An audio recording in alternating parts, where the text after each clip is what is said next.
now be using my contrast colour. This is the Red Heart Super Saver.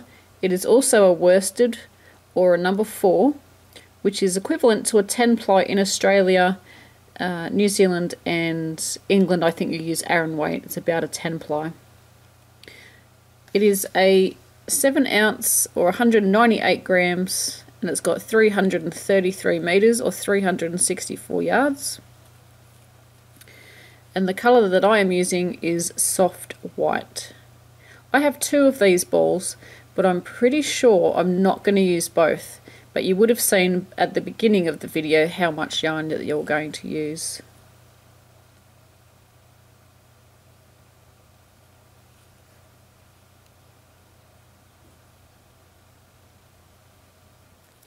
So looking at the photo on our screen, you can see that this is what our projects should look like. We've got the back completed and we've got the 2 front sides completed with our decrease for the neck section. We are now going to join our yarn with the right side facing, and this means if you have a right side, you will have the stitch marker facing you. If you don't have a right side, like we've discussed before, then it doesn't matter. We're going to attach the yarn to the bottom left of our work. And there should be an arrow on the screen now to show you where that is. Did I mention that I love my new editing program? I don't think I did. So we're going to attach our yarn into the space that's just here. We're going to grab our new colour. And this is soft white. You can't really tell on the screen, it probably just looks like white, but next to the actual white coloured yarn, it's more of a creamy colour than it is a white. We're going to do a chain 2. I just need to attach that down there, and that's my first chain, and that's my second one. And we're going to be working along the side of our work at the moment. So you've got our spaces here, here, here, and all the way across. So into the stitch that's here, this is the double crochet from one of the rows. We're going to work into that space there. Then you've got a space here, and then you've got your double crochets. We're working into the side of the row, so we're going to work into there. And we're going to work 2 stitches into each one. So into the space between the last 2 stitches of the row, we're going to work 2 double crochet. Into the space, which is right there, we're going to work 2 double crochet.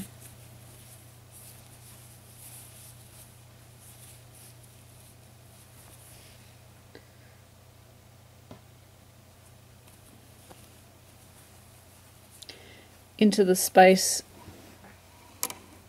that is the end of the row between the 2 stitches, again 2 double crochet. Into the space there, 2 double crochet, and we're going to repeat this across, and then eventually we will come to this is the bottom edge of our cardigan, by the way. So eventually we're going to just kind of come to the double crochets that we made for the bottom row. Remember how we did the granny square and then we completed the back section and we did the rows of double crochet? Sorry, the rows of the granny stitch.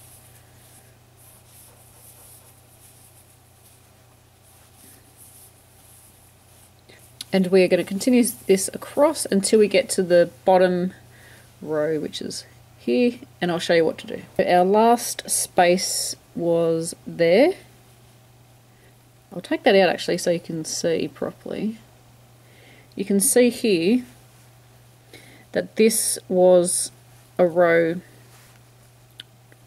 This is a row that goes sideways. Back a little bit. This is really hard to show you.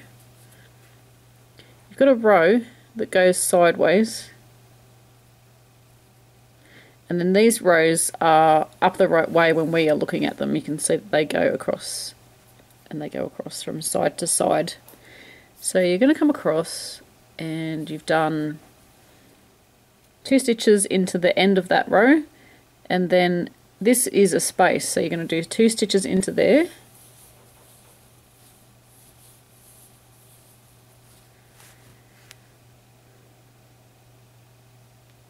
But then when we come across here, we've just got double crochets, and I've worked mine without a chain one here. Right at the beginning of the tutorial I said if you want to work a chain one, that's fine. So if you haven't got a chain one, you're going to work one double crochet in each stitch across. If you have a chain one in between your shells, you're going to do one double crochet in each stitch and then one double crochet into your chain. You could work into your chain or around your chain, it's up to you. So I don't have a chain one in between my shells, and if you followed the video exactly, you won't have them either. So you're just doing one double crochet in each of the stitches across. And then if you did have a chain one in between, you would work into that chain one now, and then one double crochet in each of the next 3 stitches. But if you don't have a chain one, we are just going to work all the way across with one double crochet in each double crochet. Then along here you'll come to the section where this is the other front. So this is the back of our cardigan, and just here it changes to our front. So you're going to do one stitch in each double crochet along here, and there's a space, and then we are going to work 2 in there, and then 2 in the end of that row, 2 in that space, and 2 in the end of that row. So work your way across and I'll meet you when we're up the other end. So you can see there I've got one double crochet in each double crochet. There's my space, and that's where I did my 2, and then we started the ends of the rows, and you can see 2 double crochets in there. That's better if you had the black behind it.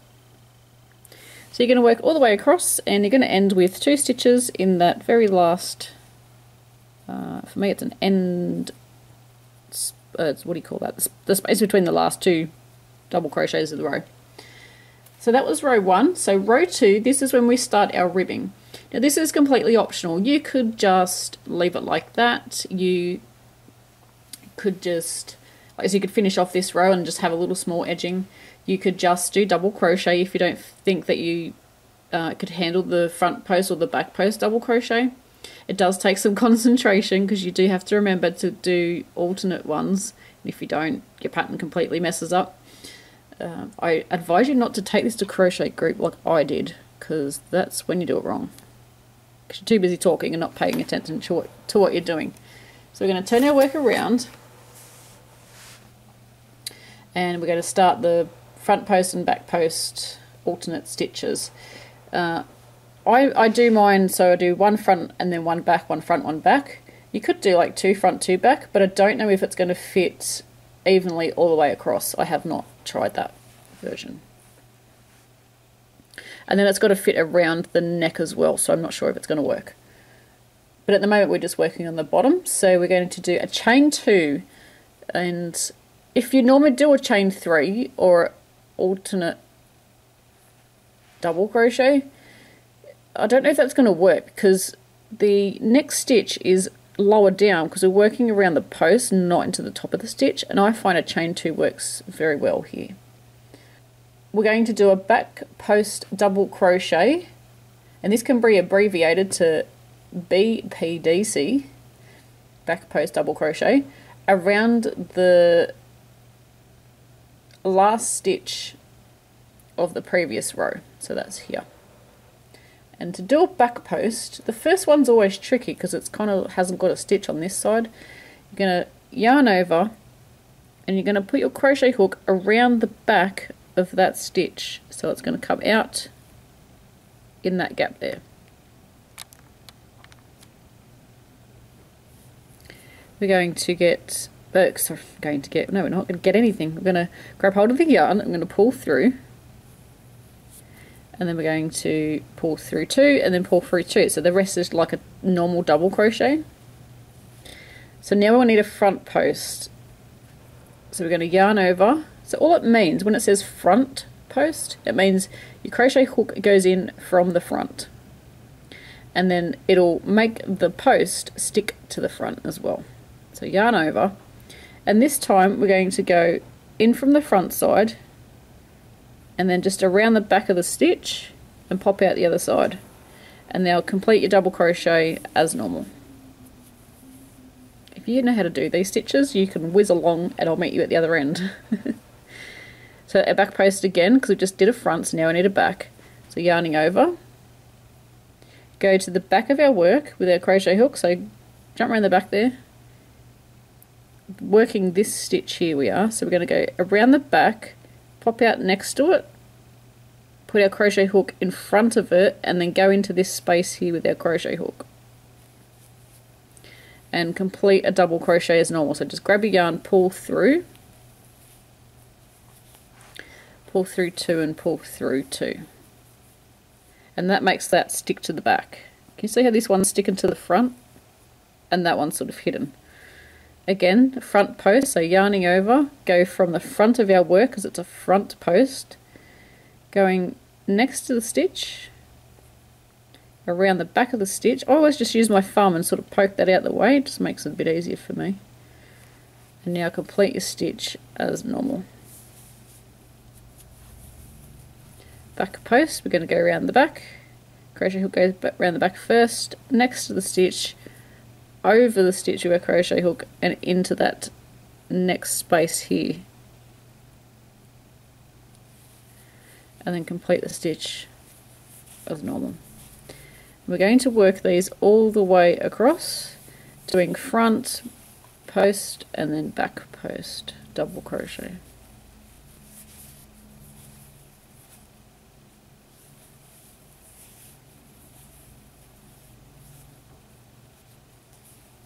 So work your way across and I'll meet you, oops, that was wrong. I'll meet you when we get to the other side. And I'll start to create the rib. Can you see the rib happening? I think you can see it already. So yeah, pause the video and I'll meet you at the other end. I'm coming to the end here and I've done a back post and we want to finish this row with a back post double crochet. And you can see I've got one stitch left there, which is the chain from the previous row. I'm just going to skip that. You might end on a back post, and it just depends how many stitches we did across.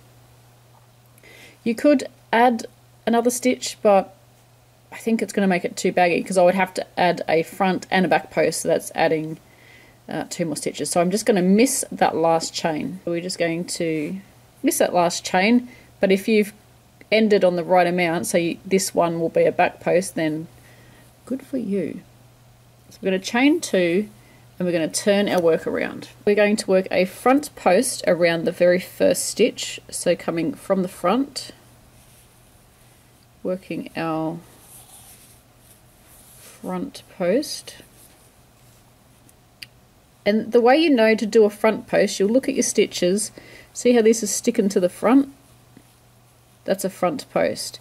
See how that stitch in there and in there is hiding at the back? See how it's gone behind there? That's a back post double crochet. So we're going to go around the back because that's a back post. I'm going to work our stitch, our front post because it's poking to the front, and we're going to go back and then front, then back, then front, and we're going to repeat this all the way across.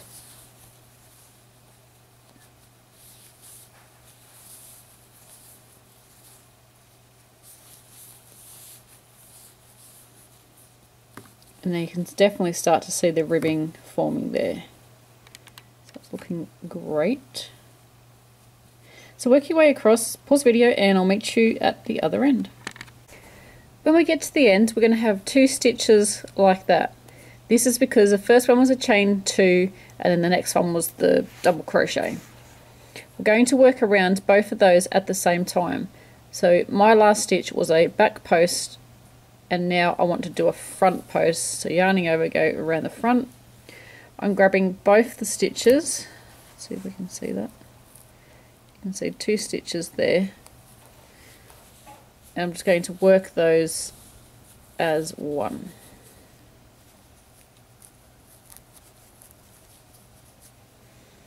We're going to chain up 2.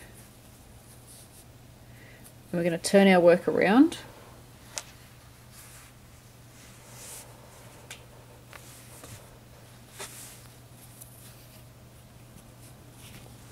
and we're just going to repeat 2 and 3 until we have enough rows on our ribbing. So I've got 1, 2, 3, 4, and mine so far is just under 2 inches. So I want about 3 inches on mine, so I need to do a couple of more rows. So what we want to do now is look at our work, and we can see that that's a front post, because see how it's at the front, so this must be a back post. So going around back, I'm just going to figure this out. Yeah, it's a little bit weird at the front because there's no stitches to sort of guide you where to go.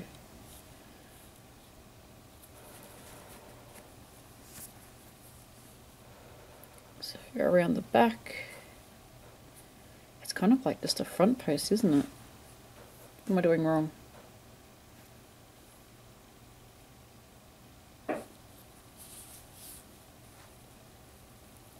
Pull that up through there, through and through 2. Yep, that kind of looks like it should be like that. And we're going to do a front post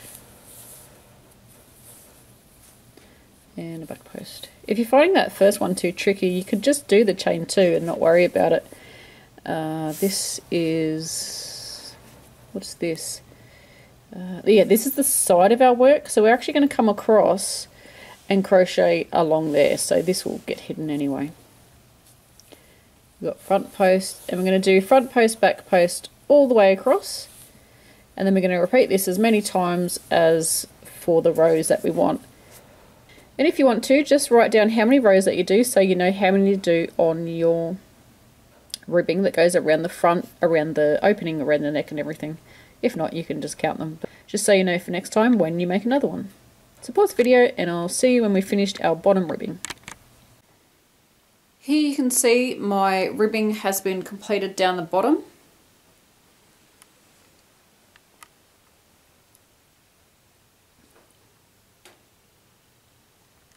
So now we are going to work on the opening of our cardigan. Now just make a note here, your shoulders will already be sewn together. So up here, that edge will be sewn to that edge. And again, this edge here will be sewn to that edge. Because I forgot to tell you to do that, so I'm about to do that now and insert it in the right position in the video tutorial. So yeah, your shoulders will be joined, but you will still be adding your ribbing to your bottom edge. So after we finish the bottom edge, again, your shoulders will already be sewn together. We're going to crochet around the opening. So we're going to leave our yarn attached and we're going to crochet up the sides around the opening of the neck, which at this moment I don't have. And then we're going to come back around and come back down the other side. Now that I've finally sewn my shoulders, I've sewn across there and there, you can see what the bottom band looks like now. It looks so good. Really loving this rib texture, and I'm loving that I chose the white. I'm actually glad I didn't choose the grey. I didn't have any to choose from, but really happy that I've gone with that white. I think it brings up, I don't know, it makes it look really fresh. I don't know, maybe it's just me. So yeah, I've done my bottom band and you can see I've got this much left. I ended up doing 7 rows. I did 5 on my other cardigan that I did, the other blue one, the darker blue and the grey one. But I've done 7 on this one. It's quite a thick band, but I think I'm actually really liking it. So what we need to do now is, you can see that my yarn is still attached to the band. If you can, hope you can see that. Got threads going everywhere. This blue piece of yarn here is just so it wouldn't undo. I couldn't find a stitch marker where I was sitting, so I just tied a piece of yarn onto the loop to stop it unwinding. So my yarn is still attached. This is the Red Heart Super Saver that I'm using, what is it, soft white, that's still attached to my band. So now we're going to work a band, let me move that aside, and we're going to go up the opening. We're going to go around the neck and then down the other side of the opening. You can just see my Ugg boot. It's cold here today, people. Around the opening, so this is my V-neck. If yours is a larger size, you're probably going to have a bigger V-neck than me, but that's okay because it'll still look really good. Yep, so I'm going to show you how to do the opening of this. When we get to these corners, we do, I think it's 4 stitches. We do 4 in here to make it go around the corner nicely. And then we do a little something up here to make that look good too. But the rest is smooth sailing.